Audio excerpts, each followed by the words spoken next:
میرے خیال میں کچھ لوگ اس طرح سمجھتے ہیں، اور میں بھی ان میں سے ایک ہوں، کہ لائف بالکل اسی طرح چلتی ہے جس طرح ہمارا اسکول چلتا ہے، جس طرح ہمارا ایجوکیشن سسٹم ہے وہ چلتا ہے.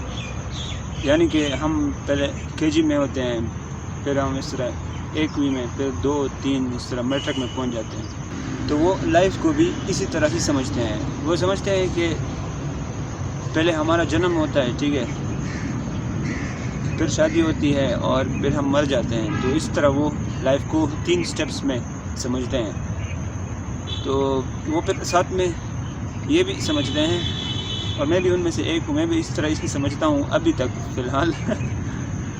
وہ یہ کہ پہلا سٹیپ تو ہو گیا ہے، ٹھیک ہے، اب رہتے ہیں دوسرا سٹیپ اور تیسرا سٹیپ.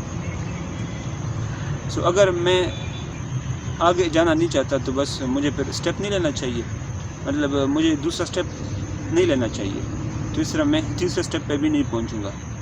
میرا کہنے کا مطلب یہ ہے کہ اگر میں شادی نہیں کروں گا تو پھر اس طرح میں ڈیتھ سے بھی بچ جاؤں گا، یعنی موت سے بھی میں پھر بچ جاؤں گا اگر میں دوسرا سٹیپ نہیں لوں گا. تو اس طرح تیسرا سٹیپ بھی میں اوائڈ کر پاؤں گا. یہ میری بھی تھنکنگ ہے، اور میرے خیال میں اور لوگوں کی بھی اس طرح کی تھنکنگ ہوگی، ضرور ہوگی. دنیا میں اس طرح کے لوگ ہوں گے جو کہ میری طرح سوچتے ہوں گے.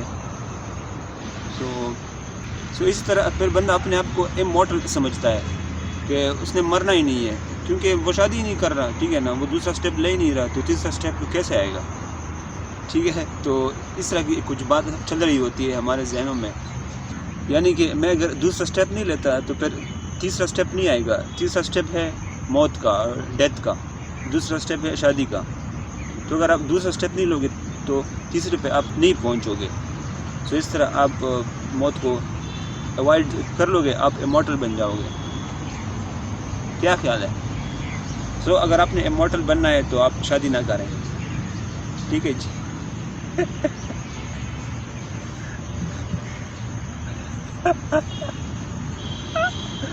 یار ویڈیو اگر پسند آئی ہو تو لائک ضرور کرنا، اور ہو سکے تو دوستوں کے ساتھ بھی شیئر کر لینا، اور کمنٹ میں مجھے ضرور آگاہ کرنا کہ آپ کیا سمجھتے ہیں، آپ میری بات سے ایگری کرتے ہیں کہ نہیں. اور اگر آپ بھی اس طرح سوچتے ہیں تو مجھے ضرور بتانا کمنٹ سیکشن میں، because I would love to know people who think like me. Thank you.